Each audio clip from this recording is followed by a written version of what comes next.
What is going on, everyone, and welcome back to the channel. My name is Caden, or Cantina Comics. Today we're ranking the top 5 best live-action Spider-Man villains. There are over 52 villains in this video, and there is a lot to go through. But before we get to that, if you're new around here, go ahead and hit that subscribe button and turn on notifications. We're very quickly approaching 1,000 subscribers, and my goal is to hit that by the time that Spider-Man Brand New Day releases in theaters at the end of July. Starting off at the number 5 spot, we have Electro from TASM 2, as well as No Way Home. I am more so going to be talking about his No Way Home version. His character in TASM 2 was alright. I fucking hate the blue, though. I don't know whose decision it was to do that. They should not have. They should have just kept it yellow. He does have some cool moments in the film. I hate the whole dubstep music stuff when it comes to using his powers, as well as the itsy bitsy spider. It's a cool addition, but I just don't want it in the film. In No Way Home, though, they do this dude so much justice. Oh my god. I felt so sorry for Jamie Foxx for being in TASM 2 until No Way Home. Dude got the flowers, the red carpet, you name it. They fixed his character with every issue I would have ever had about him, and we got the lightning crown in the film whenever he uses his powers. This looks fucking sick. I love his design. I love Jamie Foxx coming back, and dude, I wish he would have stayed. If they do Electro in the MCU, please just bring Jamie Foxx back. This dude kills it, and he understands the character so much. Especially if you watch the behind the scenes of TASM 2. This dude really studied hard for this character, and the script just fucking failed him. It's my birthday. Now it's time for me to light my candles.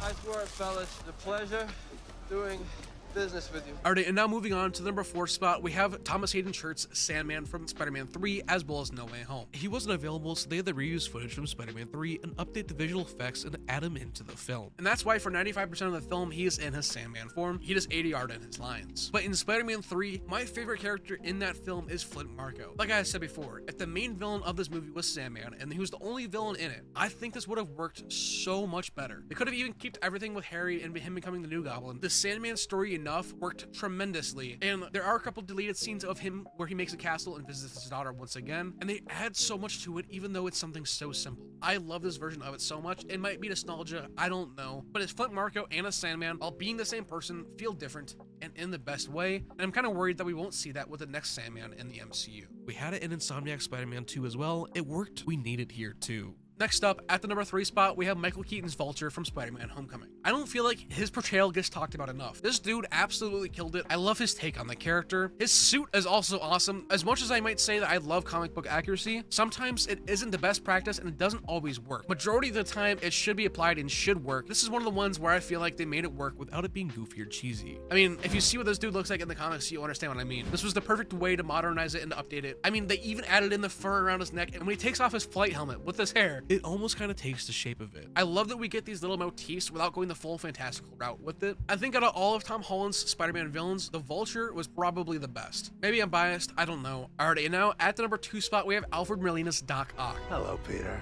This dude should have gotten an Oscar for his portrayal as the character. I feel like he was the heart and the soul of the Raimi films, even though he was only in one of them. His character got so much screen time in Spider-Man 2. I really felt for him, and seeing him turn back to the light at the end was great. And also seeing him in No Way Home was awesome. I'm so glad he was brought back, and as well, he still has one more movie in his contract. When he first signed his deal for Spider-Man 2, he signed a 3-picture deal that Marvel and Sony can come back and use him at any time they want. Now, 2 of those appearances have been used. We still have one more. There is hope for him to come back. I loved him in No Way Home. Seeing him return was great, as well as when he fights Peter on the bridge. Having the nanotech absorb into the arms was awesome. I love seeing the red get put in there. I'm really worried for who will play Doc Ock next. If we could get someone who's pretty much a mix of Alfred Molina and the Doc Ock in your friendly neighborhood Spider-Man, I think we'd be in a pretty good spot. I love how they depicted this version of the character, and I feel like if we were able to have someone come in and do their own version of it, it could be pretty fucking good. And finally, at the number 1 spot, we have Willem Dafoe's Green Goblin. Of course, this was going to be the number 1 spot. Willem Dafoe is perfectly casted in this role, especially with how he plays Norman Osborn, so different to how he plays the Goblin, and seeing the two switch on a dime gives me chills every time. Whether it's watching Spider-Man 1 or No Way Home, that little switch he does when he says Norman's on sabbatical.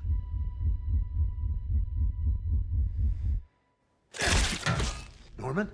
Norman's on sabbatical, honey. Dude, I'm getting fucking goosebumps right now just thinking about it.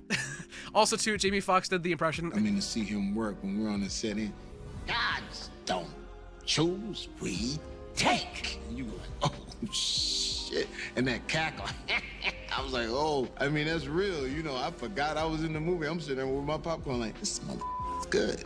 in terms of like peak casting for comic book movies or shows, Willem Dafoe's gotta be up there with Hugh Jackman's Wolverine and Charlie Cox's Daredevil, Tom Hiddleston as Loki, you name it. He should be up there, and I feel like he needs to be praised more. I will say, going back and watching Spider-Man 1, the Goblin suit definitely looks a little bit outdated, but when they do update it in No Way Home, it looks so much better, especially with him having the hood and the goggles. I think that's a great addition to it. They kind of make the shape of the Goblin head without actually fully going for it. I really wish, though, in Spider-Man 1, we would have gotten the original Goblin head. If you didn't know, we were going to have this animatronic head that had the eyes moving and everything else, but two things happened. The studio thought it was too scary for kids, which I can get behind, and two, they wanted Willem Dafoe to be able to act more and show his acting range, and it probably was the better choice. Like a lot of people have said, this dude should have been the Joker as well. I don't know if it would have felt like Green Goblin. I wouldn't have even cared. This dude has the look, he has the smile, he has the voice, and he just absolutely kills it anytime he's the Goblin. I would love to see him return in the future, but I don't think we'll ever see him again. With that being said, though, that was my list. I'd love to hear yours in the comments down below. Go ahead and drop it. I'm really interested to see how the Spider-Man Brand New Day villains are going to tie into the film and how much of them we're actually going to see in it. I didn't include Sadie Sink's character. I don't know if she's playing Jean Grey. That hasn't been confirmed yet. But after the film comes out, I will update this list and I'll actually put the rankings of the villains in there. I am so excited for Brand New Day, though. This film comes out in like 2.5 weeks. I'll be seated the first showing. I have my tickets ready to go. I cannot wait. You can watch the full video on Cantina Comics. Links are in the description and in the pinned comment down below. But with that, it's been Caden or Cantina Comics, and I will see you all in the next one.